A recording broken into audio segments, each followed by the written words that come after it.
You think you've got my number figured out, a motive born in drought and brevity. And if I'm not the soul of your design, I blatantly decline your remedy. Don't box me in, don't, or I'll leave. I'd rather be a dreamer, I'd rather be free, I'd rather be a leader, I'd rather be a queen, I'd rather be a singer in a trashy cover band. I'd rather be a closer, I'd rather be clean, I'd rather be a poser in a magazine, I'd rather be pretty much anything else than your machine.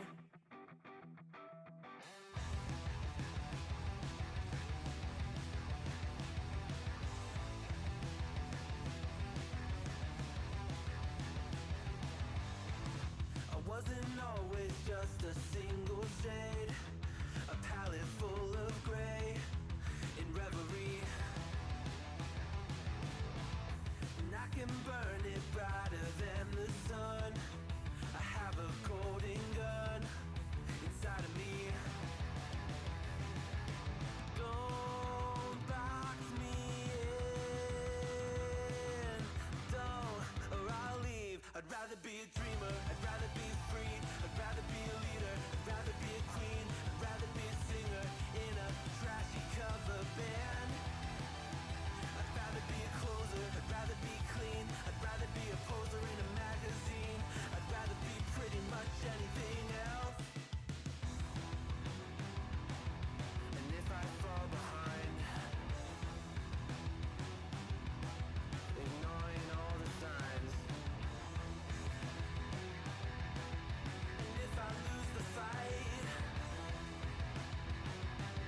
I still rage against the night. Don't box I'd rather be a dreamer, I'd rather be free, I'd rather be a leader, I'd rather be a queen, I'd rather be a singer in a trashy cover band. I'd rather be a closer, I'd rather be clean, I'd rather be a poser in a magazine, I'd rather be pretty much anything else than your machine.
Welcome, welcome, welcome. Oh, Jesus, it's very dark here. 1 second. Give me a second.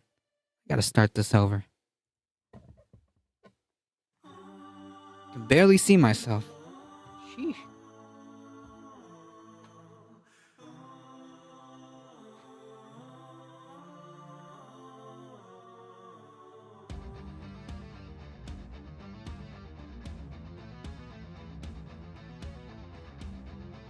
Look at me having a pro streamer moment.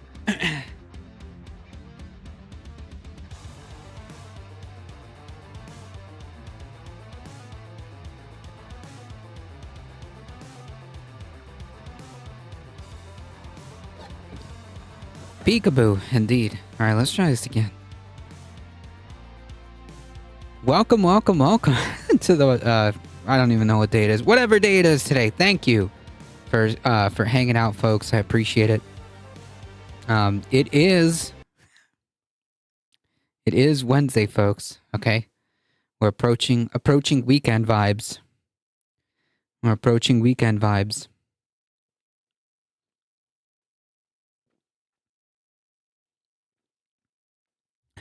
Derry Bennett, welcome. Quad Bennett, welcome. Heat, how's it going? Michael Hasser. Ooh, man. Sorry about that, folks. I am tired, okay? It's been a rough, 2 weeks of work? Sheesh. Alright, we got everything going.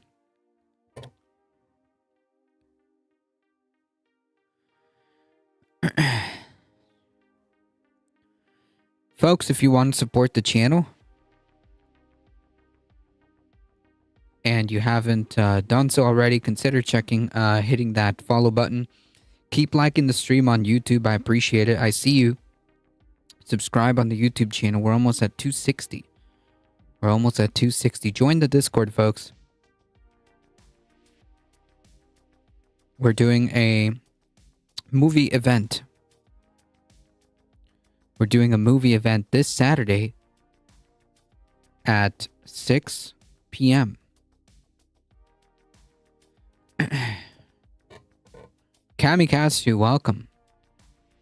Yes, and if you want to support the channel directly, you can hit !tip and just tip your streamer directly. Look at that.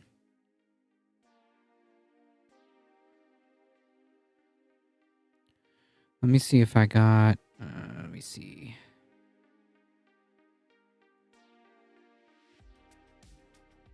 Right, the Rocky Horror Picture Show. 6 p.m. on the Discord. And then the following Saturday... we will be doing the official movie night that happens on the last Saturday of every month. And it looks like what I'm leaning to is The Nightmare Before Christmas, just because I feel like that's probably the best bet. I like The Nightmare Before Christmas.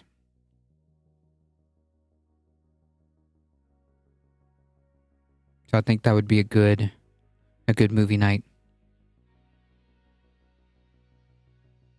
Yeah, Halloween movie night. Exactly. Because people who don't like really scary stuff can enjoy The Nightmare Before Christmas.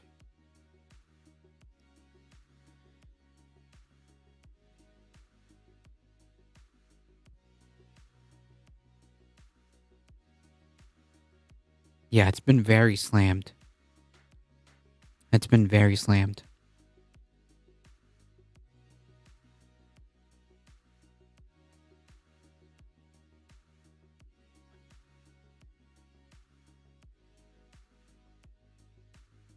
All right.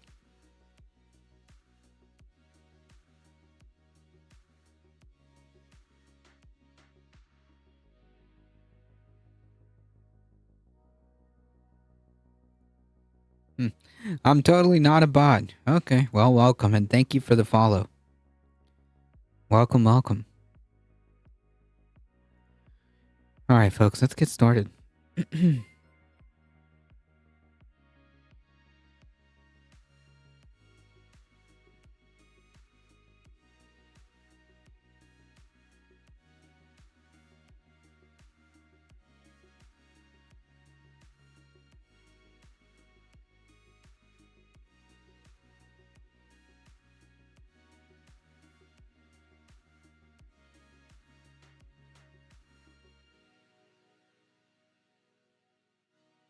Let's start with a little fun, shall we?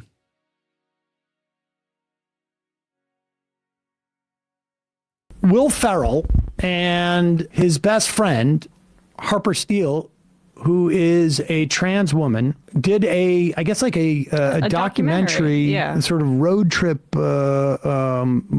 documentary. Harper Steele somewhat recently transitioned over the past couple of years. I had met her, I think, on one occasion years ago, before she had transitioned. A comedy writer, executive producer type. And apparently now this is a real problem on the right because, The woke stuff, Will Ferrell. Pretty popular. Yep. Pretty popular in many movies.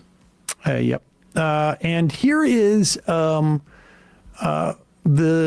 Ben Shapiro, like this is, what's It's not his her name? sister. No, it's not his sister. It's But the clone. She looks more like his my sister than his understanding is actual sister. What they did is they cloned Ben Shapiro, but were able to create a different gender. Here we go.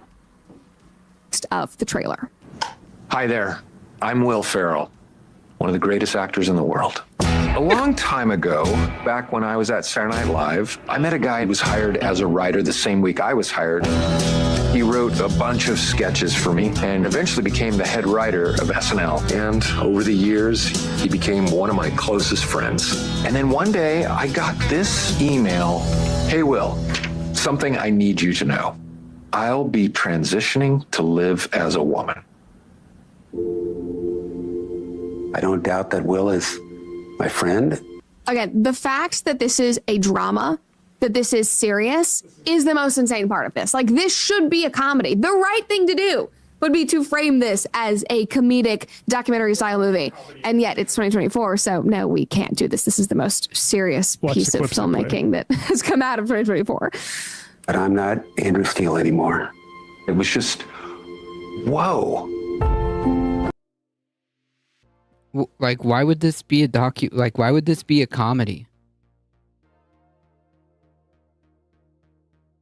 Like, I don't understand. She is the worst, indeed. Welcome, Ground Level News. I love this country so much, I just don't know if it loves me back right now. Harper, would you want to do a road trip as this new version of yourself and at the same time figure out what this all means to us? Today, not tomorrow, not next week. Today is the day I hope you will donate to. Were you a little worried about how to talk to me when I came out to you? Yeah, probably a little nervous. There are no ground rules with friends, I'm telling you. I invite any friend of mine to ask me these questions. I am not afraid to talk about them. There's a question. Do you think you're a worse driver as a female driver? That's the dumbest. Whoops. That's so, no, that is, oh, you. Zing! But I am. Yeah. Oh. Laugh out loud funny. So the first complaint that this is supposed to be all serious and it's not comedic, there's some comedy for you right there. Yeah. Oh, yeah. Well, okay. Well, she's pissed about that. Like, guys, why are you playing the whole trailer? This does just look like marketing. I didn't know about this before Brett Cooper I'm covered honestly gonna. Brett Cooper needs to work on her poker face.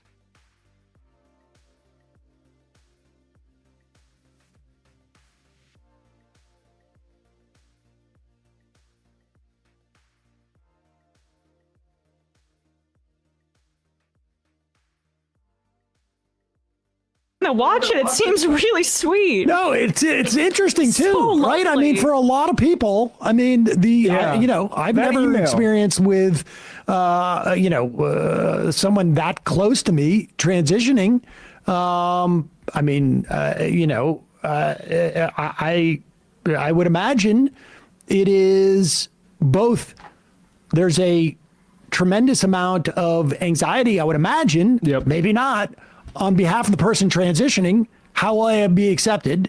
And then I imagine it goes both ways in terms of like some people are like freaked out by it, and some other people are like, Yep. this is going to be weird for me. But you're my friend, and some weird other things can happen, and other people are probably like, okay. And modeling that is the perfect sort of thing for a documentary to do. I had a friend who we invited a bunch of our group out for drinks like a year or so ago and came out as they, them. And it's like, that email put me in the mind of like the anxiety that my friend must have felt arranging that. Yeah. And then to like send that email like, hey, Will, like, I don't know, like that's the sort of thing that people need to see. And even though, as Brett Cooper says, like most people are just roll with the punches, that's the point. Like we need to see how people roll with the punches as opposed to how Matt Walsh models this, which is that it should be some kind of like witch hunt. And Will Ferrell, I mean, this is the problem that they have, that Ben Shapiro's had this whole time with his desire to be a screenwriter, is like, I can't think of a more universally beloved like comedic actor in the Right. country. And Will knows that. So he's lending his credibility and his widespread like cultural capital to bolstering like a pro-trans narrative, but also just showing what a healthy response is to someone close to you saying that they're making a transition. It's a great thing that he's doing. And also, is there any room for a comedy about this after Lady Ballers just basically sucked all the oxygen? Like anything's going to seem like a pale comparison to Lady Ballers, which took the country by storm. Yeah. Can we get like an actual like stats on how well that movie did? Okay. Twitch Mobile, I guess it's better than it once was, but it's still pretty bad. I agree. It happens to me all the time, Echo Rest Dragon. It happens to me all the time. In 2 weeks. Oh, yeah, hold Like- on. We'll definitely go over this. Yeah, we'll definitely go over this.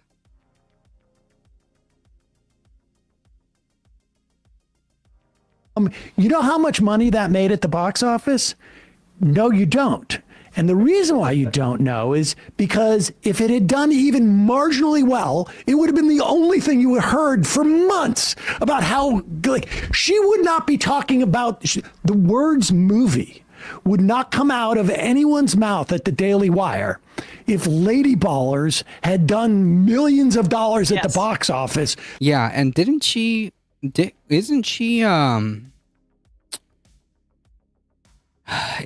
Snow White? The Daily Wire's like interpretation of Snow White? I'm pretty sure she was. That's all they would have talked about. Good. Zing! But I am. Woo! Yeah. Oh, yeah. This is my friend Harper. How you doing? Nice to meet you, bro. Hey, not a bro though. The she, but that's okay. Sorry. Normal. Remember that. That's going to be important. This is probably around the age where I started to feel just kind of weird. Yeah. I used to come out to these kind of places before, and then I transitioned and I got a little afraid. You know what I'm saying? Oh, yeah, come out. And we just need to pause right there because right there in that moment, without even having to watch the movie, we have stumbled upon the problem with this film and the problem with its premise. Now, obviously, if you guys want to watch the entire thing, it is on Netflix. If you want to watch the entire trailer, you can find that on YouTube. But basically what you need to know, you saw in this trailer, because as they travel through middle America, as you can see in the trailer, the people don't care. Like, I guarantee they care more about their internet privacy than they do about your pronouns. So you really should know. Hey, there it is. There it is. Man, that was smooth. Holy crap.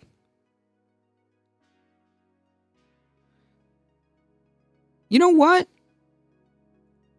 I'll give her a 9 out of 10 for that ad transition. Okay? Like, I'm going to give her a 9 out of 10 for that grift. Okay, that was just, whew, wow. Wait, wow, what? Wait, what? Why don't you do that with ExpressVPN? That's an amazing transition. Talk about transitions. am I Yeah, there you right? go. 9 Oh, out of God. 10. That was amazing. Oh, no doubt. What she does is horrible, though, morally speaking. 100%. 100%. Like, I actually feel like I was just finessed right now with that with that ad read right there.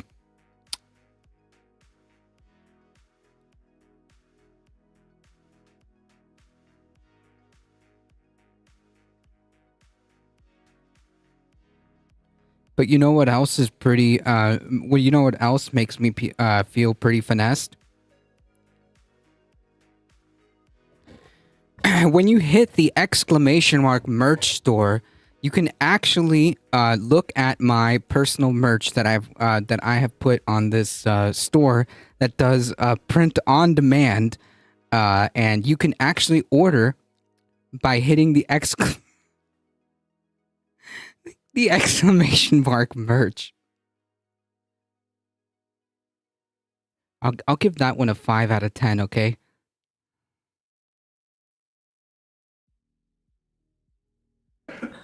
That was amazing. And it's so seamless too, because they're Yeah, and like the thing is, I mean, like, I guess when you're on the grift train, you just kind of like, it's like a trick of the trade, right? I suppose. Never use ExpressVPN on Android. Google Play hates it when you try to buy in-app purchases with it. Good to know. doing these like weird, completely unmotivated jump cuts, and and people don't care, but people care about their Sunset Lake Sabbaday, don't they? Yeah, there you go. It just cut through the ad. But I Have you seen the Texas debate? No, I did not. Maybe I'll go over the summary tomorrow. am curious. I saw some people have given summaries, but we might be able to do that tomorrow. It's how they go to the next, how she exits the ad. But also, she points to Go ahead. that footage that she says is going to be important later. That's just how a normal person, like, if you're. Well, that's what you think, but go ahead. Yeah.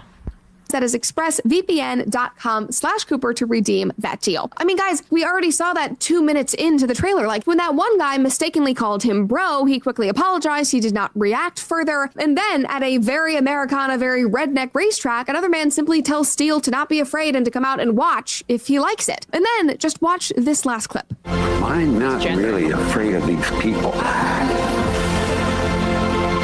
I'm afraid of hating myself. There you go.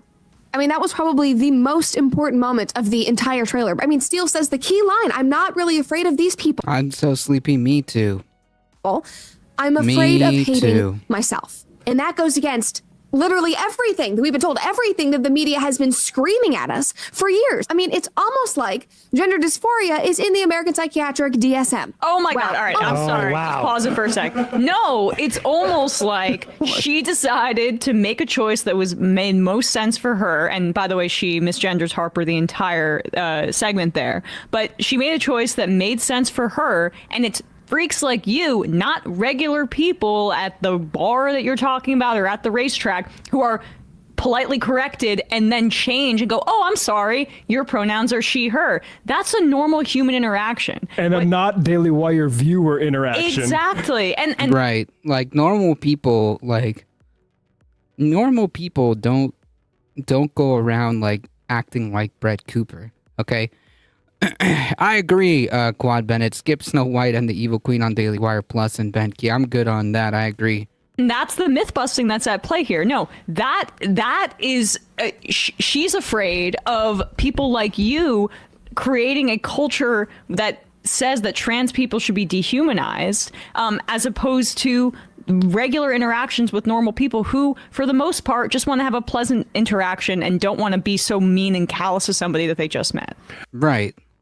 You know, just like a normal person would, right? Politics been making me so stressed. I don't know how people can say I'm not into politics. I agree, and like chances are,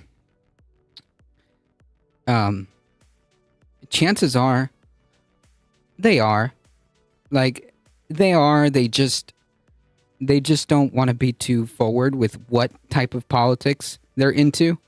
But like, if you ask them questions about how they would choose to do things, you can kind of gather what their politics are. But yeah,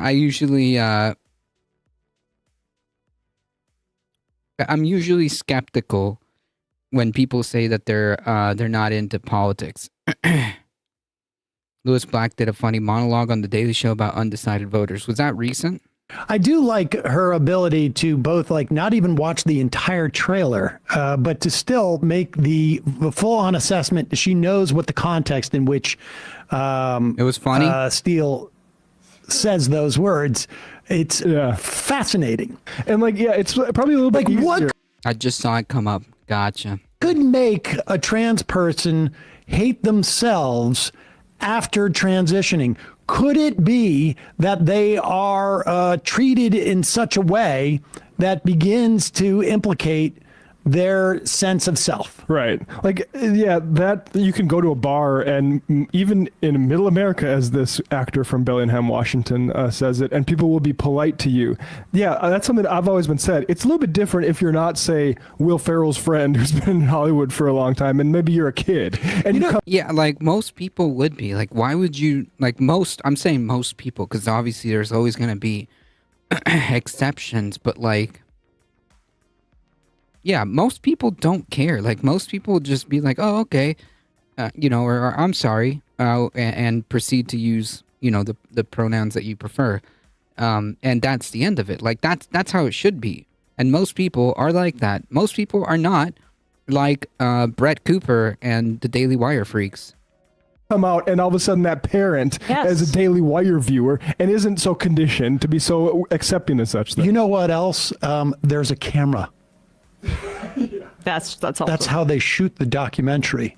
So it is not a typical scenario. Yes, and there's violence that's inflicted upon trans people too that she just completely discounts. Well, but yeah, and on purpose. On purpose. People are pretty polite, yes. Most of the time. Most of the time. Most of the time. Just watch a little bit more. Yeah. It is a personal issue. And almost like this terrible transphobia and the threats of trans people just being killed aren't actually real. As Stephen L. Miller pointed out. Man. The Olympic levels of mental gymnastics that she just performed right there, to flip it on its head, is astounding here. Wow. He said, what's so interesting about Oh, is she quoting who now? This is not that Stephen Miller. It's the other big time creep Stephen So Miller. she's denying that trans people are killed. Yeah. I mean, we have multiple people. Yeah, like never mind like the very Googleable incidents that have happened, including the UK story that you're talking about, that she got or they got killed by what, like three kids or three classmates or something like that. I remember that story too. But there are plenty of examples if you want to Google them. But because what, a couple people were nice, therefore no trans people are being killed. That's nonsensical and quite frankly disgusting. Multiple trans people killed a month in this country. The idea that trans kids are not bullied, that trans adults are not bullied. I mean, this is just Firefly. Welcome. They've made an entire industry out of it, out of Daily Wire. I mean, between 2017 and 2021, the number of trans people murdered doubled.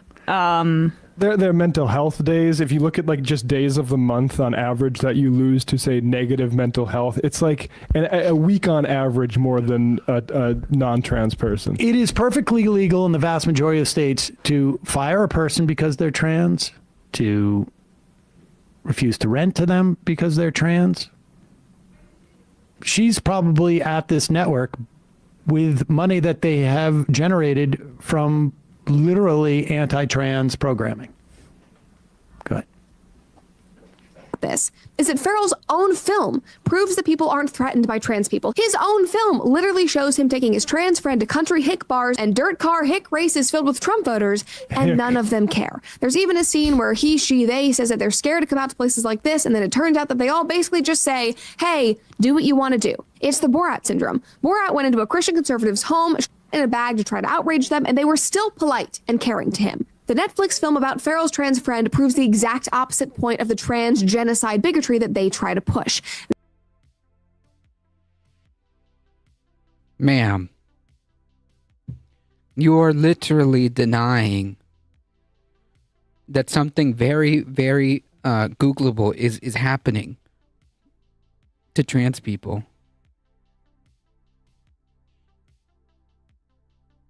That was the takeaway from it. Could not have said it better myself. Now, even though that is what is obviously discovered in this film, that just is not the politically appropriate way to talk about it. You have to continue to talk about the transphobia, say that it's a huge issue, as well as continue to do. It is. You're doing it right now. You're doing it right now. Yeah, Ben Shapiro clone. Throughout the Hold film's on, press I'm junket. And sorry. earlier this week, Just a second ago, you were using the wrong pronouns. Right. Just 30 seconds ago, you were using the Exactly. wrong He, pronouns. she, they. Who can tell? Even though she has said it's she. The point is that you freaks are trying to change the culture around this. You made a movie about it Yes. a few months ago. Yeah. Okay. So he had most people in those Unbelievable. interactions are going to go, I'm not going to be a dick and deliberately say to Harper Steele, who says my pronouns are she, her, he, over and over again. You do so when you're brave behind your, I don't know, 3 different cameras with an editor who's going to do a jump cut over and over again. You may do so and then incite that kind of hatred in your followers. But yes, there's an appetite for acceptance. You're doing everything you can at the Daily Wire to Right, and then like to apply that and say like, oh, see, actually nothing is happening here, right? Like the mental gymnastics, the pretzeling that's happening here, the mental pretzeling that's happening by saying like, flipping it on its head and saying like, well, see, nothing's happening here, okay? As she proceeds to be as bigoted as possible.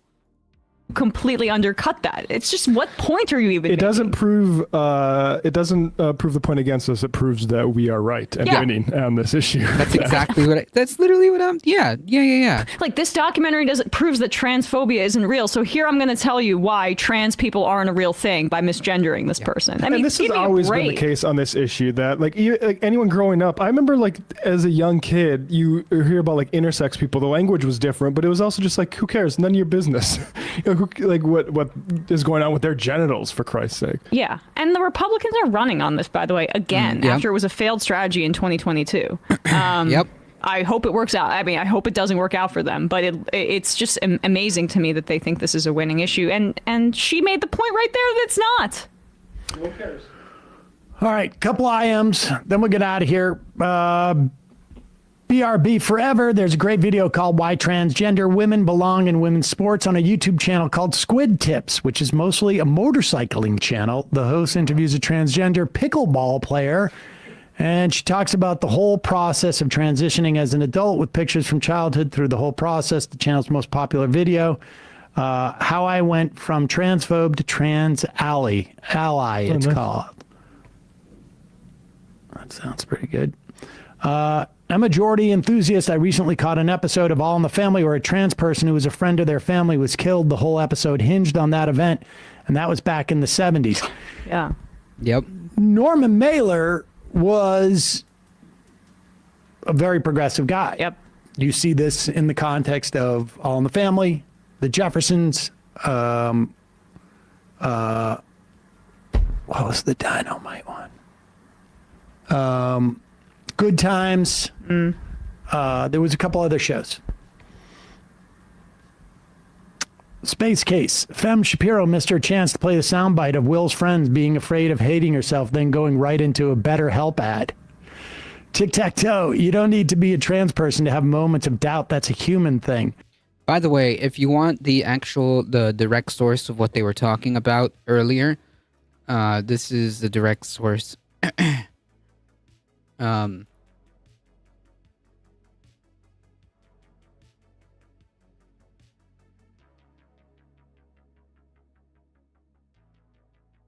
This is the direct source. Murder of trans people nearly doubled over the past 4 years. And black trans women are at most at risk. Report finds the number of trans people who were murdered in the U.S. nearly doubled between 2017 and 2021. According to data released Tuesday by the nonprofit Everytown for Gun Safety, of the total victims, 73% were killed with a gun. Everytown's transgender homicide tracker found that there was a 93% increase in tracked homicides of trans and gender nonconforming people in the U.S. and Puerto Rico over the last 4 years. In 2021, 56 people were killed compared to 29 reported deaths in 2017. Notably, while only 13% of the trans community is estimated to be black, according to UCLA School of Law's William Institute, black trans women accounted for nearly 3/4 of the known victims. Bias-motivated crimes are a real frightening problem in the U.S., and LGBTQ plus people continue to be targeted because of who they are. Yeah. So that's the source of what they were talking about, just in case you wanted to read through it. Hate the Right's been pushing has been getting too much. Yep.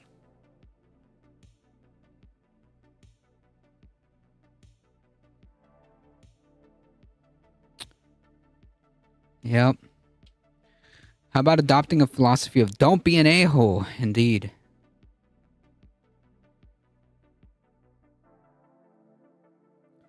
And I apologize, I'm not a bot, but it is a serious topic, you know?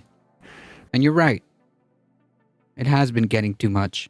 And it's not, and simply like, it's really just, as Cognizant says, just don't be an a-hole. Like, I don't know why that's so difficult for people on the right to just, like, leave people the heck alone. Seriously.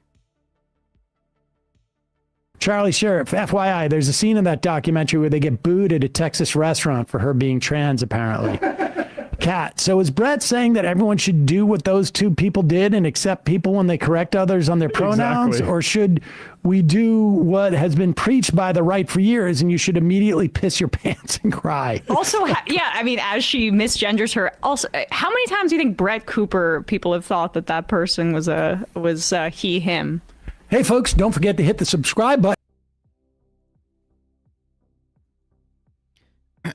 As Echo Wrestler Dragon pointed out, in 2 weeks, folks,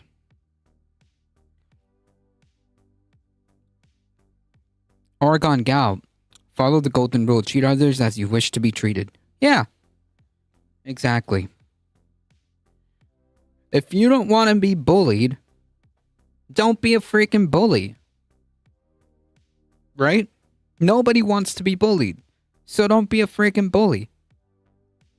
100% Oregon Cal. If you don't want people to mess with you, don't mess with other people. Why? It's none of your business. First they hate gays and then trans and then immigrants. All they know how to do is hate and fearmonger. Yeah. It's really kind of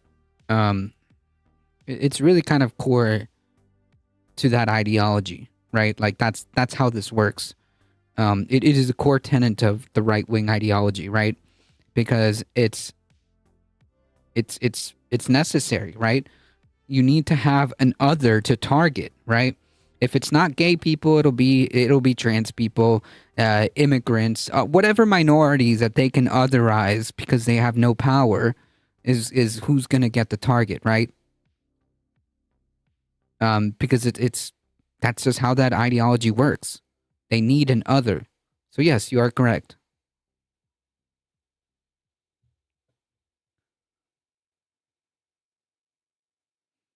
brought to us from Echo Resto Dragon. that will take me to Washington. In 2 weeks, I have a flight that will take me to Washington, and then I will be blindfolded, put into some type of vehicle, taken to an underground bunker where I will be apparently appearing on the Tim Pool show or whatever the show that they call it. I guess in some way, I will be getting paid by the Russians. Money is fungible. The topic apparently is going to be Tim says I'm offensive. Yeah, we may come to agreement on that. Just trying to cancel you for being offensive. Yeah, exactly. I will probably not have time for the sushi or poker with the boys. Imagine playing poker with those losers. I've played poker with a lot of losers. It's actually quite lucrative. Oh man, that's actually amazing. I actually do want to see this interaction, because Sam has a way of making like these type of people incredibly uncomfortable, and Sam has just like this magic to be able to make them look to make them look as silly as they really are. So I look forward to seeing that. Timmy's not ready for the big boy pool yet. Yeah, he wasn't ready the first time they interacted. He looked extremely silly. So I doubt that he'll be ready now. And like, if that's true, the topic is like Sam is offensive. Like, okay, man, he's not gonna get very far with that. He's not gonna get very far with that.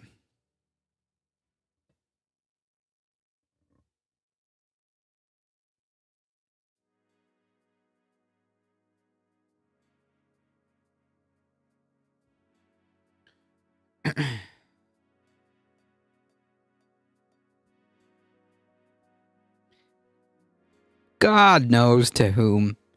Did you know how offensive you are? It's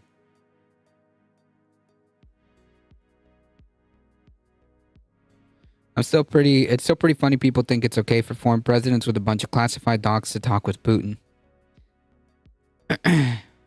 Now, speaking of the devil,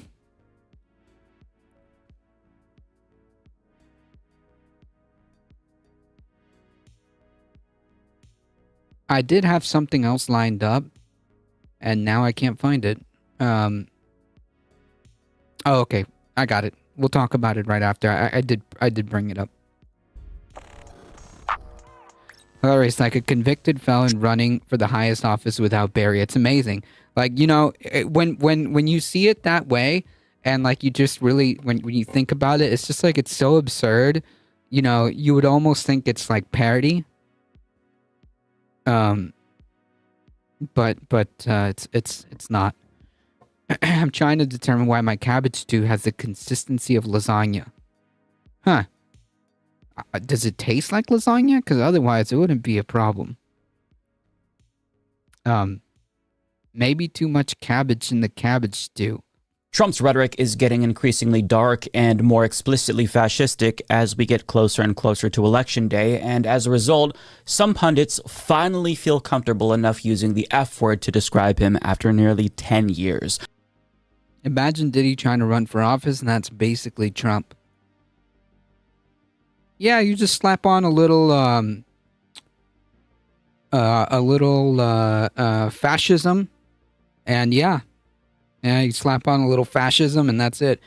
A incredibly powerful predator that has gotten away thus far for being a predator, and is running for high office, maintaining power, incredibly wealthy. Yeah. But that now begs the question, since we all mostly agree that he is indeed a fascist, what kind of a fascist is he, and how bad would things get in a Trump second term on a scale from Orban to Hitler? Now, people still understandably scoff at Hitler comparisons because it does feel hyperbolic, but I mean, his own running mate wondered if he'd be America's Hitler, but in reality, Trump is... Yeah, I mean, like, you know, I think it's not that. I don't think it's that exaggerating to like raise that flag, because like the dude is talking about immigrants poisoning the blood of our country. Like, that is about as Hitlerian, like that concept, right, is about as Hitlerian as it gets, right? To talk about a group of people poisoning the blood of the country, which is inherently without a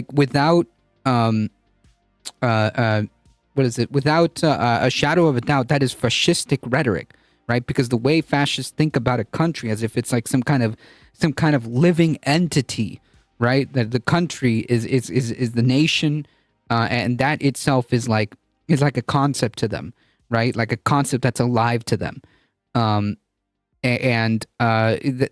is strictly Hitlerian to say that a group of others, whatever you want to put others in, as I'm Not a Bot said, it's either gay people, trans people, other LGBTQ people, minorities, black people, whatever it is, brown people. Those are the others, and those are the people that are, quote, poisoning the blood of our. That is strictly and unambiguously fascistic Hitlerian freaking language, right? Like, no doubt about it. Like, there is no thin veneer of attempt to hide behind anything. That is like strict. Like, that is strict. Like, there's no dog whistle behind it, is what I'm trying to say. Yeah, his own words, exactly. Makers compared the two. I'm worried about Trump winning, dying, and then we have President Vance. That is actually not a, that is a scary proposition, Cognizant, and not one out of the question either. Isn't identical to Hitler in every single way, but there are certain similarities between him and Hitler, as well as specific conditions that made pre-Nazi Germany fertile ground for the rise of fascism that does feel eerily similar to the conditions in present-day America. Right, like, people aren't saying, like, he's a one-to-one, but, like, I mean, the ideology and the rhetoric coming out of Trump is, like, indistinguishable, right? So, like, whatever, we're playing semantics. It would be really funny if a country that started with immigrants from other countries started to hate immigrants, right? Yeah. Right?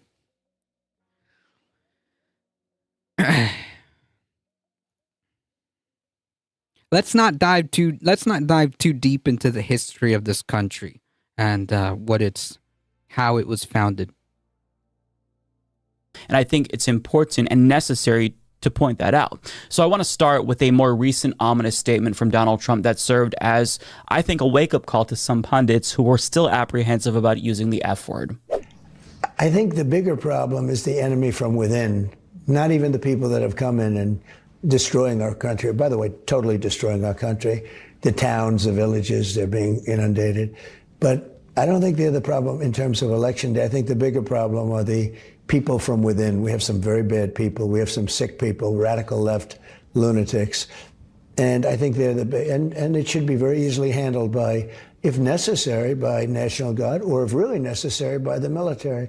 Understand, that is a direct threat of violence. Yeah. So we went over this article, which we might go into the actual article here. But that is as authoritarian, that is as fascistic as you can possibly get, right? Like, that's literally what Hitler was talking about, right? The enemy from within, that is subverting the German nation, that's subverting the Aryan nation or whatever. Yeah. That's literally what Hitler was talking about.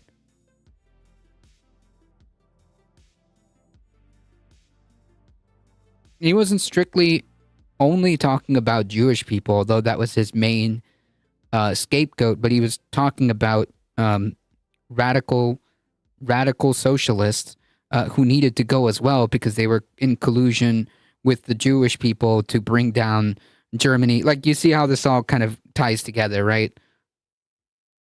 He is threatening to use the American military to violently go after his radical left political opponents who he views as the enemy within. And one of the first things that fascists always do when they take power is they target their political opponents by getting them to either convert to their fascist orthodoxy or by using state power to crush them violently if they refuse to acquiesce. And unsurprisingly, one of the first things that Hitler did was also target his political opponents in order to consolidate power. The Holocaust Encyclopedia explains the Nazis persecuted non-Jewish German opponents, both real and perceived, whether they were political, communists, social democrats, spiritual, Jehovah's Witnesses, or social, homosexuals opponents. Nazi racial theory held that they were valuable members of the race. These non-Jewish German opponents needed to understand their racial value and then follow their restored natural instinct to do the right thing, accept and internalize the Nazi vision of the world. Given the Nazis' public aims of destroying the Marxist threat in Germany and tearing up the Versailles Treaty, aims that were shared by a majority of the German population, Hitler's political opponents were the first victims of systematic Nazi persecution. And that makes sense because allowing dissent diminishes state power. So this is why so many fascists around the world and throughout history make it their first priority to go after their political opponents first. Now, this is not a one-to-one comparison to Trump and the Republican Party, obviously, but the fascistic mindset is very similar. Yeah, and it's there. Like, it's there. Trump sounds more... Trump sounds more like Stephen Miller every day. Yep. To be honest, J.D. Vance loves to change his stances on stuff. He would probably go even farther right than Trump to appease the voters if Trump steps down. Yeah, I think he would. I think he would. I think he would. Trump's divisive us versus them rhetoric pits real Americans against the enemies who want to destroy America or who have destroyed America. And if you replace Jehovah's Witnesses with Muslims and add trans people to the social category alongside homosexuals, well, it seems pretty similar to what we're seeing today. Trump has already laid out plans to either banish these opponents or get them to acquiesce. He's talked about banning gender affirming care in all 50 states, which would lead to the forcible detransition of trans Americans, and he's threatened to deport pro-Palestinian protesters. And if you choose to exercise your First Amendment rights and protest this, he's already stated that he intends to use the Insurrection Act to violently shut down these protests. Right. So, like, you would imagine that all these free speech bros would be coming out of the woodwork and be condemning all of this, but all I've seen are crickets. Which is something that he would be able to do as commander-in-chief since he'd take control of the military. And using the military for fascistic means is exactly what Hitler did as well during World War II. Both generals and rank-and-file members of the German military were complicit in the Nazi crimes. Now, I'm sure that he'd consider actual leftists like you or myself the enemy within. I want you to understand that he is using this as a catch-all term to describe anyone who would oppose him if he got elected. Right, because like he thinks that like he just puts everybody under that radical left category, right? Like including Democrats. I mean, like he was specifically referencing Adam Schiff in that context, because we went over the article. I believe he was specifically referencing Adam Schiff. Adam Schiff is not a leftist, okay?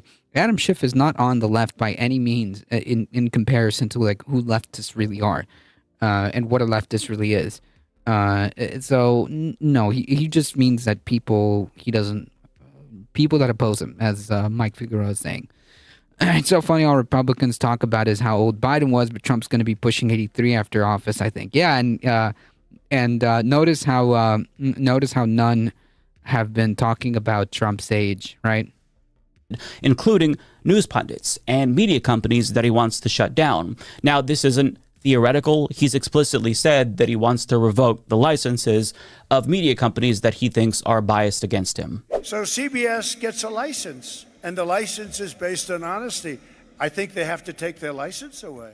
60 Minutes should be taken off the air for what they've done. And you know what else, John? They should lose their license. I think that 60 Minutes should go off the air. I think it's the worst broadcast scandal I've ever heard. That's not journalism. They don't do journalism over. Well, it's also election interference. It also is license threatening. You know, they have a license from, that's not cable. Here they have a license from the federal government. And they pay nothing. They pay peanuts. They pay nothing.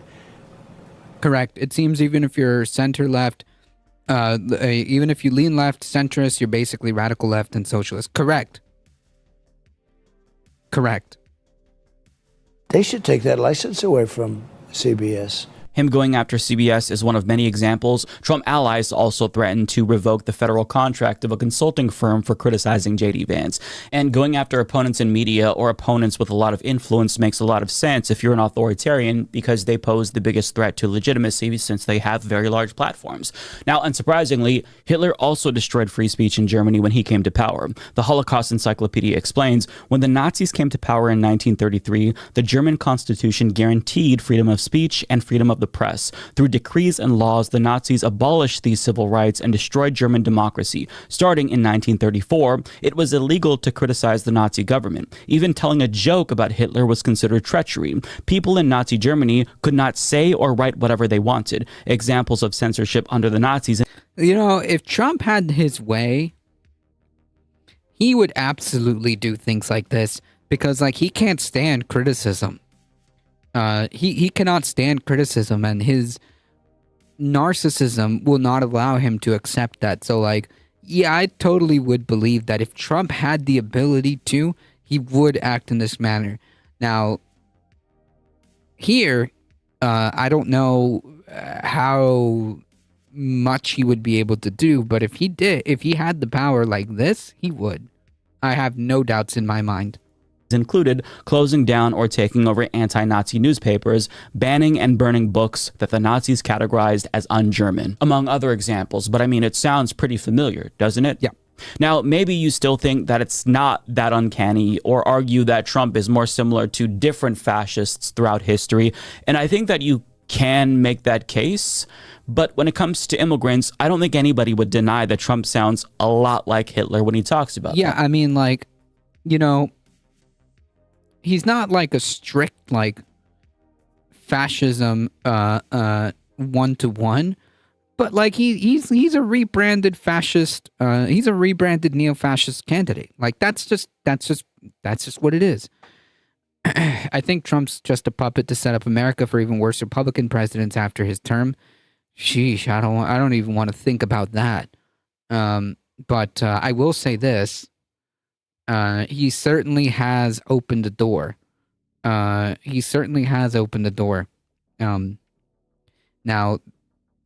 whether or not after Trump is gone, this MAGA movement continues, or it fizzles out, or it gets worse, I don't know. Any one of those is actually pretty possible, because like it's warped into like this cult, and it's all around Trump. So I don't know, like, when Trump goes, like, will the cult just kind of carry that on, and it just becomes like progressively worse that we have to deal with this? Quite possibly. I don't know, but that's a scary thought right there. And that's because he infamously quoted Mein Kampf when talking about immigrants. They're poisoning the blood of our country. That's what they've done. Yeah, like that's literally 1 for 1. Like you can't dance around that. There's no dog whistle here. It's just straight up like Hitlerian rhetoric. Poison. Now, that could just be a coincidence, but I'd argue that's probably not the case, since he admitted that he owned a copy of Mein Kampf, but claims that he's never read it, and his ex-wife, Ivana, told her attorney back in 1990 that Trump kept Hitler speeches beside his bed, which is sus, to put it mildly. And even though that in a vacuum is horrifying enough, it doesn't speak to the depths of Trump's hatred for immigrants and how far he's willing to go to demonize them. For example, on Twitter, in an unnecessarily long post, he described the presence of immigrants in this country as an invasion and vowed to liberate us from said invasion, and went on to say that he would use a law from 1798 to expel them, and that expulsion right there would deny them due process. And that law was used during World War II against Japanese Americans when they were placed in internment camps. Yeah. First rule of a fanatic, Mouselander, welcome. Obama just, sorry, hold on. First rule of a net fanatic, when you become obsessed with the enemy, you become the enemy. Yep. I think Trump's just a puppet to set up, or I read this, for even worse Republican presidents. Okay.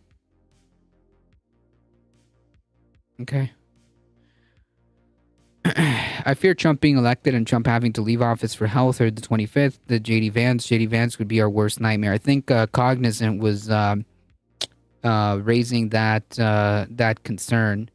I think Cognizant was raising that concern earlier.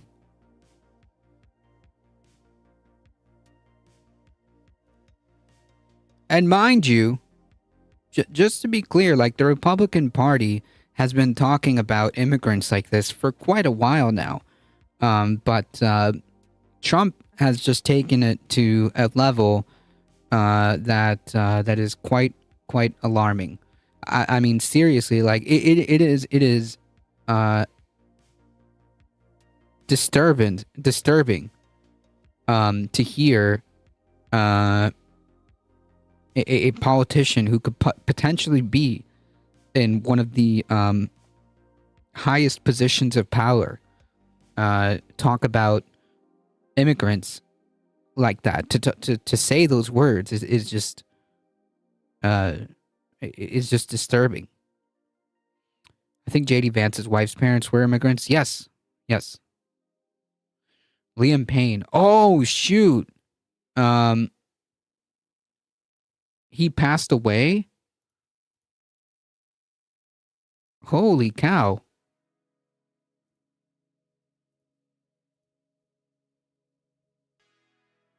Oh, man. And he was younger than I was. Than I am. Apparently, he fell out of a hotel. Yeah, he fell off a balcony in a hotel. Wow. That is very sad.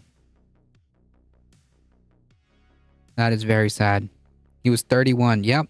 And younger than me. So the fact that he's talking about the enemy within and citing that law from 1798 is very conspicuous. And him framing this as a war is deliberate because it primes people to think about what a proportionate response would be to said invasion, which would be violence. CNN just covered it. Yeah, literally probably this story is just breaking, isn't it? Yeah, this is just breaking. Not that long ago, less than an hour ago. Because you respond to war with self-defense, violently. And even though he'll often try to specify that he's only talking about criminal immigrants, even though he thinks they all commit crimes, if you listen to his speeches, he makes it clear that he thinks all immigrants are criminals for some reason. At a minimum, they're also criminals since they're here illegally, but the problem with that is even legal Haitian immigrants in Springfield, Ohio are guilty according to him as well. He accused them of eating people's pets and vowed to deport them too, even though they did not eat people's pets, and that lie was created by a neo-Nazi group called Blood Tribe. But now he's saying he's going to deport them too. They're here legally, so what's the excuse for that? Well, they're criminals, according to him, because they did the crime of eating people's pets. And at a rally in Aurora, Colorado, he named his mass deportation plan regarding Venezuelan migrants as Operation Aurora and claimed that Aurora was infested with Venezuelan gang members. So he's concocted this narrative about immigrants and how they're all existential threats and the literal survival of the country hinges on them being... Yeah, that is super Hitlerian, right? Like, It can't get any more Hitlerian than that. It can't get any more fascistic than that. Expelled. That's why he's running on mass deportation. He's not hiding it. His rhetoric is explicitly fascistic. You can't deny that. Yep. And his rhetoric arguably goes further than some of the far-right European parties who form specifically in opposition to immigration. Trump is more extreme than them, depending on the politician. But the reason why this type of divisive rhetoric works so well is because Americans are desperate. And desperate populations are susceptible to radicalization and can easily be preyed upon by demagogues who claim to have solutions to all of the problems that they're facing. Can't find a job? Well, that's because immigrants took all the jobs. Feeling like you can't afford to pay the bills anymore? Well, that's because Democrats are giving away all of our resources to immigrants instead of you. It's an right, like this is a strategy, a tale as old as time, right? In terms of like how fascism works. Bro's thinking he can remove 11 million immigrants in his term when he couldn't even build 1% of his wall. Yeah, I'm thinking like if he does come into power, I'm just worried about what even if he can't accomplish everything, he's gonna try. Incorrect solution, but a solution nonetheless. But that same economic anxiety was also present in German culture before Hitler's rise, and it was caused in part by the failure of government back in the Weimar Republic to actually deliver. Yeah, it was in part caused by the failure in the opposition. The opposition government failed. The opposition government failed. That's what happened.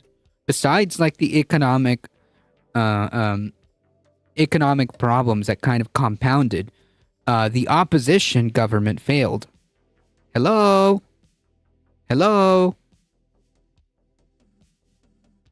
For the people, coupled with the Wall Street crash of 1929, but that political climate made the Nazis' message more appealing to a population that was really desperate, especially because the Nazi Party didn't just run on anti-Semitism, they ran on economic populism in some ways as well, even though they didn't deliver on that. And as the Holocaust Encyclopedia explains, while most Germans disapproved of anti-Jewish violence, dislike of Jews easily stirred up in hard times extended far beyond the Nazi Party faithful. The majority of Germans at least passively accepted discrimination against Jews. During periods preceding new measures against Jews, propaganda campaigns created an atmosphere tolerant of violence against Jews. In some cases, the campaigns exploited the violence, both calculated and spontaneous, that ensued. The goal was to encourage passivity and acceptance of anti-Jewish laws and decrees as a vehicle to restore public order. Propaganda that demonized Jews also served to prepare the German population in the context of national emergency for harsher measures. Right. So, like, let's say, we tell the population that they're currently being invaded constantly for years, that they're currently being invaded, and the very, very existence of the country, of the nation, is at stake here. How do you think people are going to react to that, especially those who are susceptible to this kind of propaganda?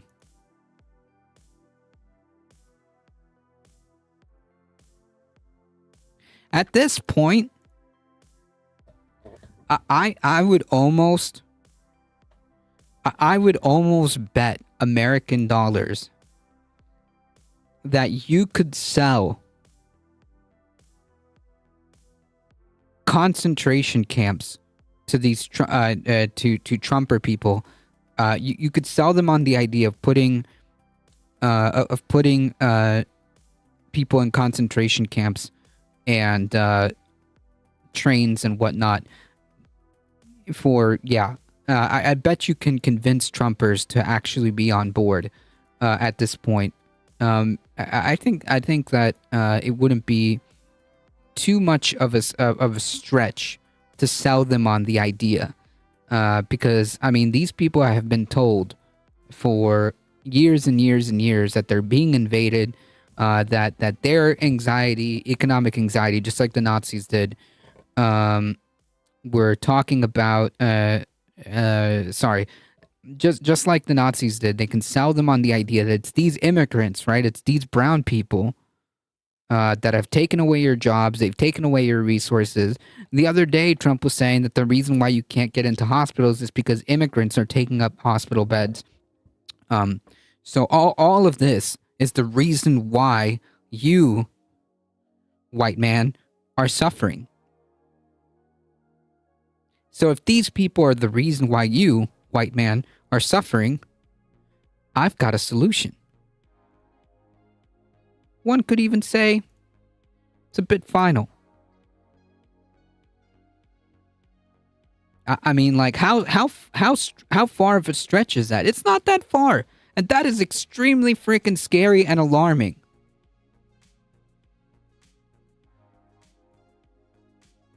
These people were willing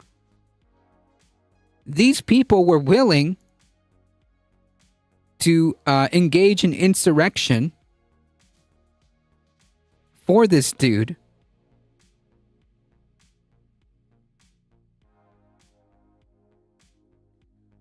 These people were willing to engage in an insurrection for Trump. They were willing to engage in violence, and they were willing to attempt to stop the certification so that the dear leader can remain in power. So I mean, like, you know, Republicans' favorite pronoun is to use is they them. They did it. It was them. Exactly. Trump would be in the holding area before they deport them.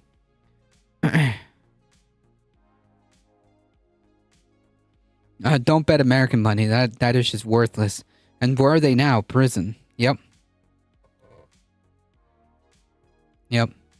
I'm biracial, and Republicans hate that. They can't conceptualize that, apparently. But yeah, if you're a minority, if you're not white, yeah, that's how this works.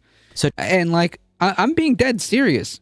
I think that I think that they would seriously be sold on the idea of a Holocaust. And I think they would be sold on the idea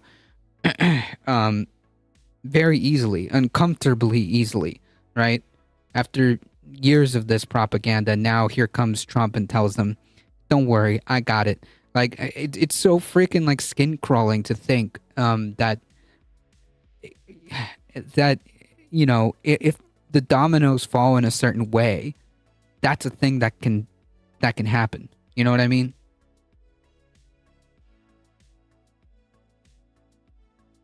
Just to be clear, I'm not saying that it's going to happen. I'm saying that I could see an alternate universe where that could.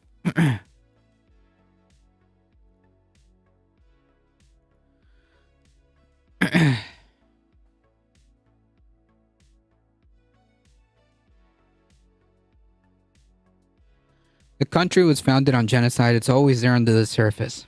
Yeah, that's a good point.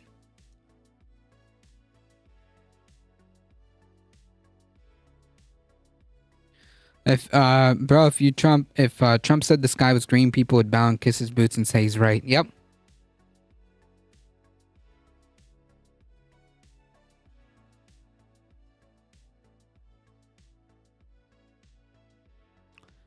XZX Raptor.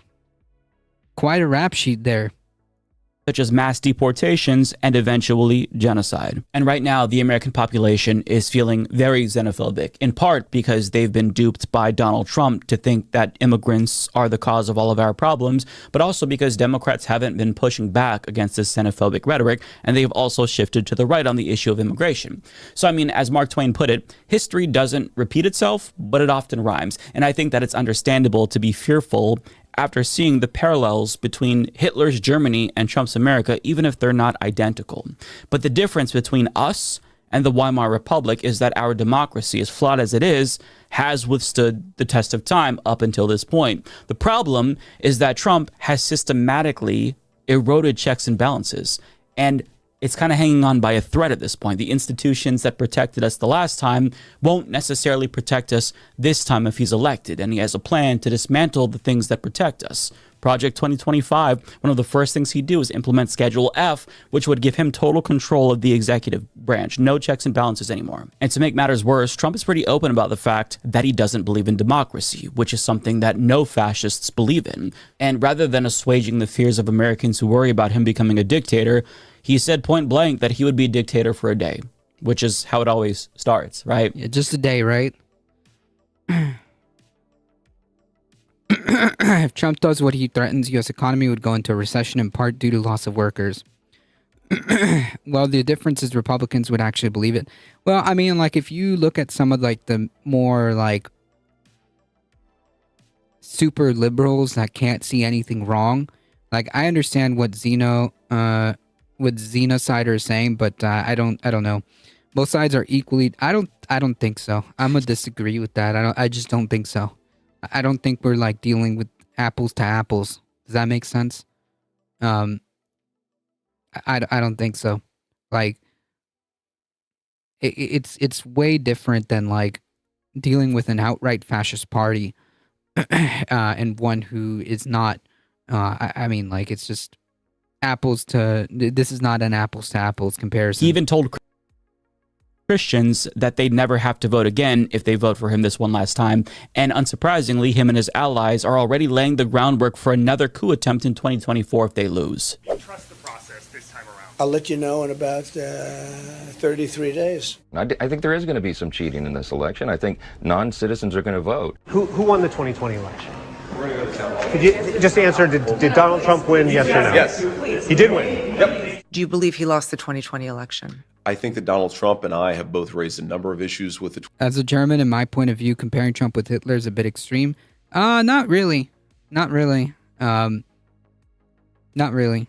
I don't know if you were here for the immigrants are poisoning the blood of our country part, which was quite back here.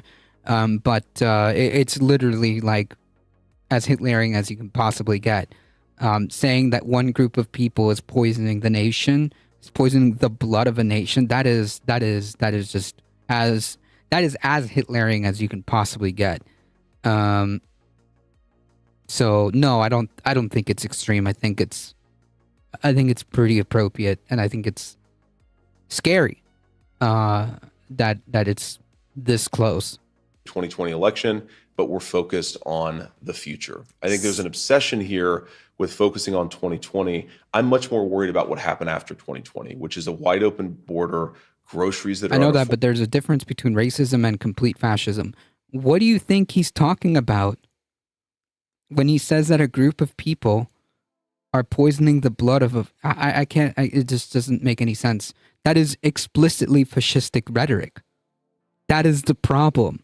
Okay, it's not just the racism, which is kind of like intertwined because it's necessary for the fascism to work, because that's how supremacists believe, right? Like, you have to protect the blood of the country, and these people, these others, are poisoning it. Like, this is fascist 101. This is fascist rhetoric 101. So, like, I don't know, man. Affordable. And look, Senator, Lulu, yes or no? Okay. Did Donald Trump lose the 2020 election? Let me ask you a question. Is it okay that big technology companies censored the Hunter Biden laptop story, which independent analysis have said it cost Donald Trump millions of votes? Senator Vance, I'm going to ask you again. Did Donald Trump lose the 2020 election? Did big technology companies censor a story that independent studies have suggested would have cost Trump millions of votes? Senator I think that's Vance, the question. I'm going to ask you again. Did Donald Trump lose the 2020 And I've answered election? your question with another question. You answer my question and I'll answer yours. I have asked this question repeatedly. It is something that is very important for the American people to know.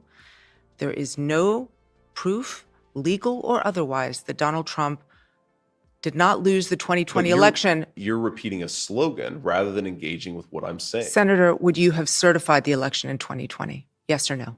I've said that I would have voted against certification because of the concern that I just raised. I think that when you have technology companies... The answer is no. In interview after interview, question after question, and in the debate, you refuse to say that Donald Trump lost the 2020 election. So I'm just going to assume that if I ask you 50 times whether he lost the election, you would not acknowledge that he did. Is that correct? Martha, you asked this question. I've been asked this question 10 times in the past couple of weeks. Of course, Donald Trump and I believe there were problems in 2020. You haven't asked about inflation. No, I'm sorry. Let's stick to this. I know. American people want us to talk about how to make their lives better. They don't want us to. Why won't you say that? Because, Martha, I believe that in 2020, when big tech firms were censoring American citizens, that created very serious problems. But I don't understand why you won't just say it if you believe it. Won't just say what? That I think the 2020 election had some problems? I've said that repeatedly. Did Donald Trump lose? That's the question, and you know that's the question. Martha, I've said repeatedly, I think the 2020 election had problems. You want to say rigged? You want to say he won? Use whatever vocabulary term you want. I want to focus on the fact that we had big technology firms censoring our fellow citizens. That is incredibly rich, since Donald Trump pressured Elon Musk to censor journalist Ken Klippenstein for publishing the J.D. Vance dossier in the same way that Twitter suppressed the Hunter Biden laptop story for Right.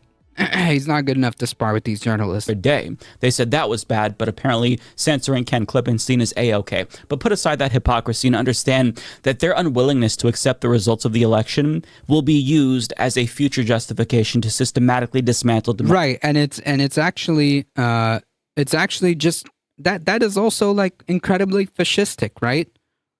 That is also incredibly fascistic. Democracy. This is something that all fascists have to do because democracy is an impediment to their absolute power. And Trump and his cronies may be banking on taking back power even if they lose the election, as Sam Hartman eloquently points out in an op-ed for Common Dreams. Now, Trump can theoretically do this if states refuse to certify the election if it's close in order to throw it to the House or the Supreme Court, which is possible because the Electoral Count Act doesn't have any penalties for the 70-plus Trump-aligned election officials in swing states who have broadcasted their intent to not certify the election if Trump loses. And if they don't certify the election and that ends up throwing it to a vote in the House of Representatives, well, the problem is that it's controlled by Republicans, and the Speaker of the House, Mike Johnson, is an election denier himself who voted against certifying the last election. But even if Donald Trump wins fairly, that doesn't mean that he still won't be hell-bent on destroying democracy, even if it benefited him, because before Hitler became a dictator, he was also democratically elected. As Matthew Rosa of Salon explains, although the Nazis never won more than 37.3% of the vote in an election, they were able. Hey, that's very interesting. 37%. That is roughly about like the support that these clowns get, more or less. It's usually like anywhere from the high 20s to like mid 30s percentage points. That is interesting.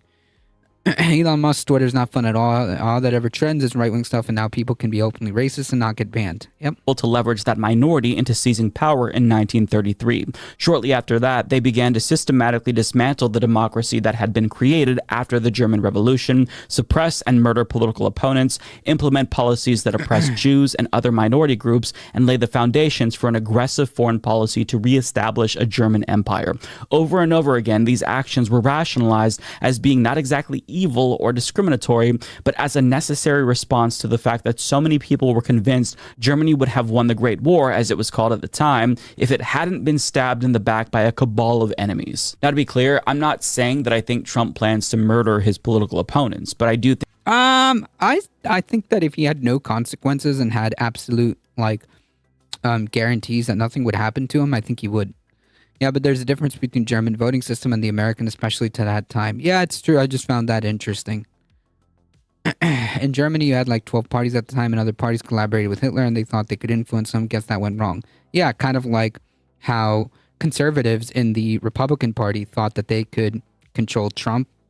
They thought that they could contain the MAGA movement, and now the Republican Party is the MAGA movement. Yeah. Liam Neeson, this is all very frightening indeed. I think you'd be naive to assume that he wouldn't at least try to suppress them at a minimum. And America also didn't just face defeat like Germany did, that's comparable to World War I, of course, but Trump's Make America Great Again slogan conjures up this idea that we were a once great nation that's fallen from grace for a number of reasons, namely immigration, but there's multiple brown common people. enemies that he's been invoking to point to kind of signal why America is on the decline. But in conclusion, I think it is fair to say that there are a lot of similarities between Donald Trump and Hitler, but of course, Trump is not Hitler. Trump is Trump. And I don't think that this comparison is going to dissuade his supporters from voting against him, because Trump has formed a cult of personality around him, akin to how Hitler also formed a cult of personality around him too. But I'm not invoking Hitler to prime you into thinking of him whenever you see Donald Trump's face. That's not the goal of this video. But it is useful to make this comparison so that way we can learn from history and understand how a demagogue like that came to power in the first place. Because when you read the history books, it is inconceivable that society in Germany allowed that to happen. But you need to understand that it's not as simple as, hey, we're evil, we're going to kill everybody. And people were like, yay. It's complex, it's nuanced. And the same thing that happened there in some ways is happening here, albeit differently, and to a different target, or targets, I should say. And I think it's necessary to learn about the tactics of all fascists of the past and present in order to adequately address this violent brand of authoritarian politics that's becoming increasingly popular as our world and political system crumbles around us. But I don't think that you're a hysterical liberal for worrying about the threat that Donald Trump poses. You are logical and reasonable if you actually think that he poses a threat, because he does in a multitude of ways. It doesn't make you a lame resistance lib to realize this. MAGA is just an extension of the Tea Party. The Republicans have been working towards this for decades. Yeah, that's true. Trump can literally got presidential immunity. He can kill for the good of the country if he wants and not be charged. I think the problem is your voting system. Hillary Clinton won by a number of votes. Yeah, the Electoral College. I think the Simulacra alluded to that It earlier. makes you a student of history that understands what we're facing currently. There's a reason why historians like Jason Stanley and Ruth Ben Guyot are saying what Trump is doing is very similar to other fascists throughout history, including Adolf Hitler. So if we plug our ears and, close our eyes and just ignore this threat that we're seeing and ignore the similarities, I think we do that at our own peril. Yeah. Mike is a total I agree. All right, we're going to have to speed run through this. This one was brought to us by Firefly on the Discord. This is more of a PSA. This is more of a PSA. Florida SNAP recipients can now apply for food replacement. The Florida Department of Children and Families announced that SNAP recipients will be able to apply for food replacement following Hurricane Milton. The replacement is for those who lost food due to that storm. In order to apply, individuals must be a current SNAP recipient. Fill out the form no later than October 19th. You have about 3 days, folks, in Florida. Provide proof of power outage of 4 hours or more, damage that would have caused food loss to the My Access account, except for households in Charlotte, Citrus, Collier, and DeSoto, Flagler, Hardy, Hernando, Highlands, Hillsborough, Lake, Lee, Manatee, Pasco, Pinellas, Polk, Putnam, Sarasota, and Volusia counties. Yeah, and wait, that's socialism. I want other party. I want others party. Everyone wants other party. I want other parties. Everyone wants other parties. America isn't ready for, and the parties only support two. Yeah. Well, yeah. This we're kind of jammed into this duopoly, essentially. The Department of Children and Families have also approved the purchase of hot food with SNAP and EBT benefits during Hurricane Milton recovery in the following counties: Hillsborough, Highlands, Indian River, Manatee, Pasco, Pinellas, Sarasota, and Volusia. This allowance will last until November of 15th of 2024. So, hey, if you are in Florida, pay attention, folks, because this might apply to you. Thank you, Firefly, for bringing this in the Discord. I will post that here if this pertains to you, or if you know anybody who is in Florida in these affected areas.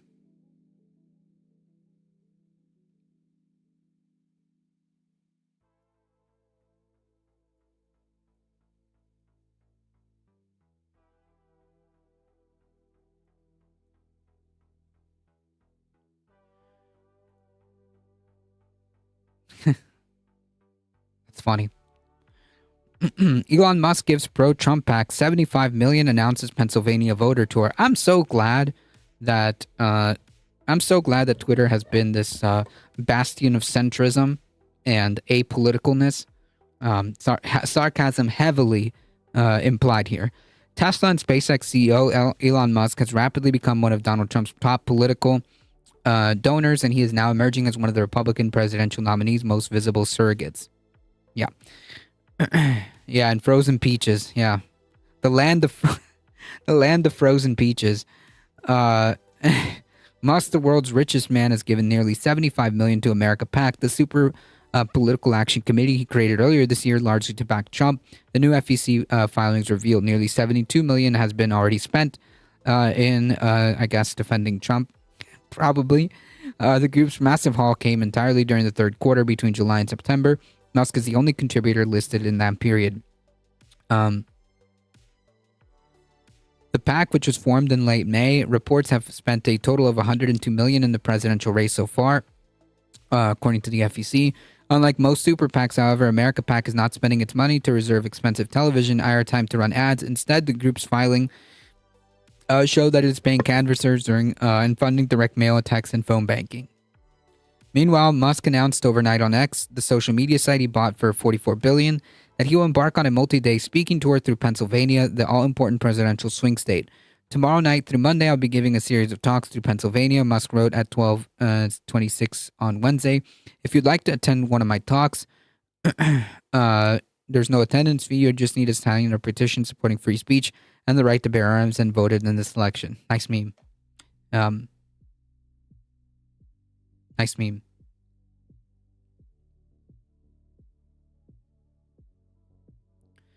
That petition does requires signers to provide personal contact information, including names, cell phone numbers, emails, and mailing addresses. That voter information is extremely valuable to campaign and political groups who use it to hone in on advertising and get out the vote efforts. So, yeah, that's cool. You know, casually, one of the richest people alive right now, just donating tens of millions of dollars to be funneled in to be used as campaign funds, while also simultaneously owning one of the largest social media platforms and benefiting one of the political candidates with it as well. Cool. All while pretending in this 1984-esque fashion that this is all in the name of free speech and democracy. War is peace. War is peace.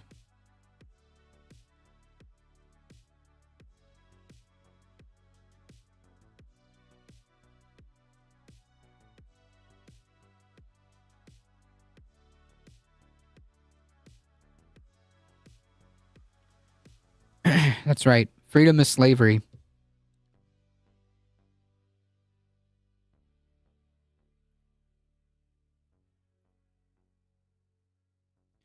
We've got two more articles. I still don't know what was so bad about the laptop story Republicans were going crazy about. It was a big nothing burger. Like, there was nothing there except Hunter Biden's pictures and the fact that he was a bit of a party person. Yeah.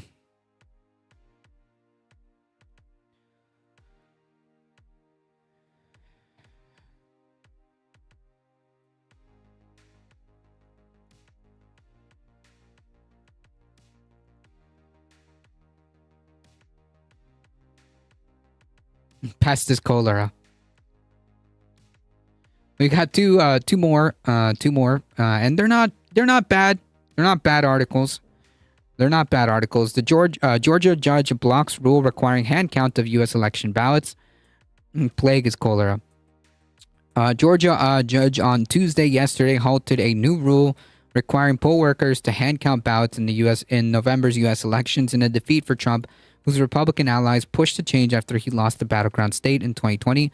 The hand count rule was passed on September 20th by a pro-Trump conservative majority in the Georgia Election Board, who said they were attempting to make the November 5th election more secure and transparent. Democrats said the change would sow chaos and delay the results, which is the point. Georgia, where early voting began in record numbers on Tuesday, is one of the 7 battleground states likely to determine the presidential contest. By the way, yes, early voting started yesterday, and it is up to November 1st. So if you do live in the state of Georgia, check your stuff and go out to vote. Likely to determine the presidential contest between the former president and his Democratic opponent, Vice President Kamala Harris. In 2020, Trump made false claims about widespread fraud in the southern state. Superior Court Judge McBurney said in his decision on Tuesday that it was appropriate to pause the vote counting rule because it introduced fresh uncertainty into the process just weeks before the election day. Nice. Anything that adds uncertainty and disorder to the electoral process disservices the public. I agree. I agree. The administrative chaos that will not may ensue is entirely inconsistent with the obligations of our Board of Elections and the State Election Board to ensure that our elections are fair, legal, and orderly, the judge said. Nice. Georgia State Election Board Executive Director Mike Cohen said in a statement that the board's majority is disappointed with the ruling but respects the decision. We respect the judge's decision and agree with him that it was a good rule but have sincere disagreements that it was too close to the election. A representative of the RNC did not respond to a request for comment. The judge did not say the rule was illegal, but it was inappropriate. But it was appropriate to pause it pending further review. An appeals court could potentially reverse that decision. Democrats hailed McBurney's decision as a win for voters. Quote, from the beginning, this rule was an effort to delay the election results to sow doubt in the outcome, and our democracy is stronger thanks to the decision to block it. I agree. That's exactly what the point of this was, right? People act like machines are worse than human error in counting votes. I don't understand how. Because the goal isn't about accuracy. The goal is exactly that, to sow doubt in the outcome. So, yeah. It doesn't make any sense because it's not about that. It's not about being accurate, really. Fundamentally, it's not. It's not about being accurate. The lawsuit was filed on October 2nd by the Cobb County Board of Elections and Registration. It was joined by the DNC, which intervened in the case. Also on Tuesday, McBurney ruled in a separate case that local election officials in Georgia are required to certify results, rejecting an argument that counties could refuse to do so if they have concerns about the voting process. The hand count rule would require 3 poll workers in each of the state's more than 6,500 precincts to open the sealed boxes of ballots scanned by machines and conduct a hand count starting as soon as the election night. Voting rights groups have said the rule could allow rogue county election board members to delay or deny certification of results, throwing the state's vote into chaos, while the state attorney general's office warned that the board was likely exceeding its statutory authority. The board's 3-2 vote was pushed by 3 allies of Trump. The Secretary of State, Brad Raffensperger, the state's top election official, said ahead of the September 20th meeting, during which the rule was passed, it would introduce the opportunity for error, lost, or stolen ballots and fraud. Yep, I agree. I would love to see Florida or Texas go blue and see the representatives, Republicans freak out and meltdown. Hey, you know what? Maybe if the Democrats want to be more competitive in those states, that might actually happen. But not currently. Not currently. There's pending litigation over changes by the board, including rules empowering local officials to investigate discrepancies in vote totals and conduct reasonable inquiries into irregularities before certifying the results. Trump faces criminal charges accusing him to pressure Georgia officials to reverse the 2020 election loss, though he denies any wrongdoing and pleaded not guilty. Yeah. Shifting gears to Nebraska, people with felony records can now vote in Nebraska, and it could help tip the balance in November. Nebraska's top election official had no authority to strip voting rights from people convicted of a felony. The state Supreme Court ruled today, Wednesday, in a decision that could add hundreds of new voters to the rolls and potentially tip the balance in November 5th. The order by Republican Secretary of State Bob Evnen could have kept 7,000 or more Nebraskans from voting in the upcoming election. And the ACLU has said many of them reside in Nebraska's Omaha-centered 2nd Congressional District, where both the presidency and the makeup of Congress could be at stake.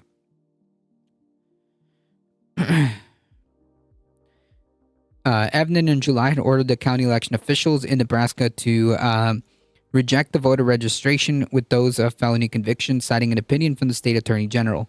That opinion, which Evnen have requested, deemed as unconstitutional, a law passed this year by the legislature, immediately restoring the rights of people who have completed the terms of their felony sentences. Nice! Patty and Selma at the Department of Motor Vehicles may not have constitutional scholars, but they know that they're expected to follow the law, said Justice Lindsay Lerman wrote in the High Court's ruling, criticizing Evnen and Attorney General Mike Hilgers for taking it upon themselves to declare this law unconstitutional. Quote, do we want to live in a world where every state employee who has a hunch about a statute is flawed gets to ignore it? No, obviously not. Since Trump won't be on the ballot, hopefully, if he loses. Yeah, maybe. No, actually, I would say that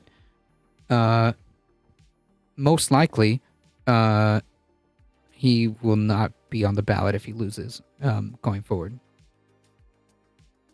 They really reference The Simpsons in the ruling.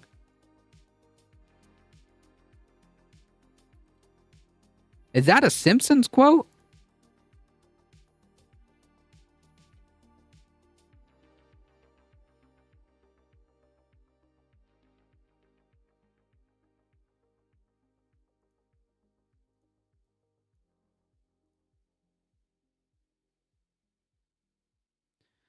Oh my goodness.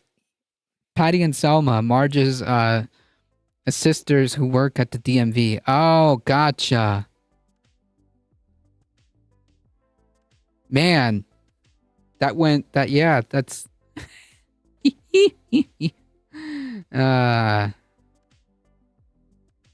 well, you know what? This judge just gets another point for that. That completely went over my head. Nebraska overall is heavily Republican, but is only one of two states. The other is Maine, that apportions its electoral colleges votes by congressional district.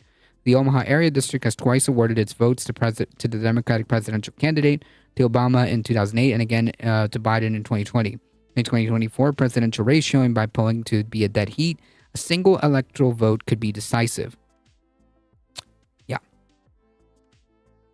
Registered Republicans outnumbered Democrats in this district by more than 13,000 following a redraw of the borders in 2021, but the district has nearly 114,000 independent and third-party voters. In 2020, Biden bested former President Trump there by 22,000 votes.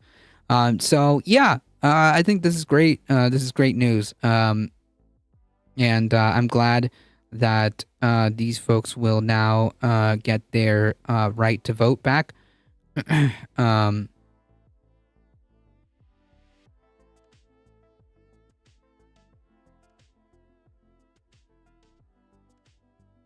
Restoration of voting rights for people with felony convictions has drawn national attention in recent years. Florida, the lawmakers weakened a 2018 voter-approved constitutional amendment to restore the voting rights of most people convicted felonies. Following that, an election police unit championed by Governor DeSantis arrested 20 such people. Several said they were confused by the arrest because they have been allowed to register to vote. Yeah, and all that nonsense that came with it. Dozens of states allow people living with felony convictions to vote. For those not currently in prison or upon completion of their sentences, 2 states, Maine and Vermont, allow everyone, even those in prison, to vote. But despite a recent trend towards restoration of rights, felony disenfranchisement laws prevent around 5.8 million people across the country from voting, according to the ACLU. So congrats. That was that's very good news. As the Republicans talk about removing electoral college, I laugh and tell them there's never going to be a Republican president again. That's affirmative action for Republicans. That's what the Electoral College is. All right, folks. That is all I got for today, as my voice is also starting to go. So thank you all for stopping by, and not a minute too soon. Right at 7 o'clock. Right at 7 o'clock. Maybe because I'm a pessimist, but I guess Trump's going to win this election because I think Harris is just not ready for being president. I don't know about not ready. She's literally the vice president, ? But it is possible that Trump could win. Thank you all for stopping by. I appreciate it. Thank you for your support. Thank you for the new follow. I appreciate it. And hey, you know what? I am not a bot. I took a peek. And I took a peek at your profile, and you're a Minecraft streamer. So you know what? If you're into that kind of content, go consider checking them out. I appreciate it. I appreciate you guys stopping by. Thank you, Michael Hassler, and thank you, Heat, for modding the chat. Thank you, Mouselander, for hanging out and in the YouTube chat. I see you guys on the YouTube. Thank you. If you haven't done so, hit that like button and subscribe on the YouTube. I appreciate all of you guys stopping by. Thank you all. We'll be back tomorrow. We'll see. We'll be back tomorrow. See how my voice does. I appreciate it. Thank you all for stopping by. And join the Discord, folks. Join the Discord if you want to support the channel. If you want to support the channel, consider checking out the merch store and hitting the exclamation mark tip. Thank you to the mods for putting all those links out. Thank you guys. Thank you both. I appreciate it. Join us this Saturday, 6 p.m. Eastern Time. We'll be streaming a movie, the Rocky Horror Show. So consider if you want to check it out. It's it's spooky season, so if you want to, you can. Thank you all. As always, please stay safe. Please take care of each other. I love you all, and I hope to see you guys in the next one tomorrow. Hopefully, see you. Bye. Whew.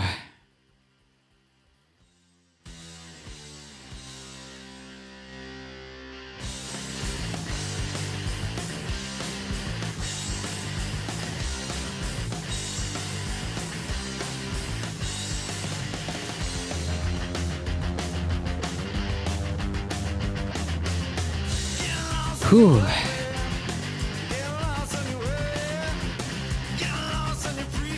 Hang tight, folks.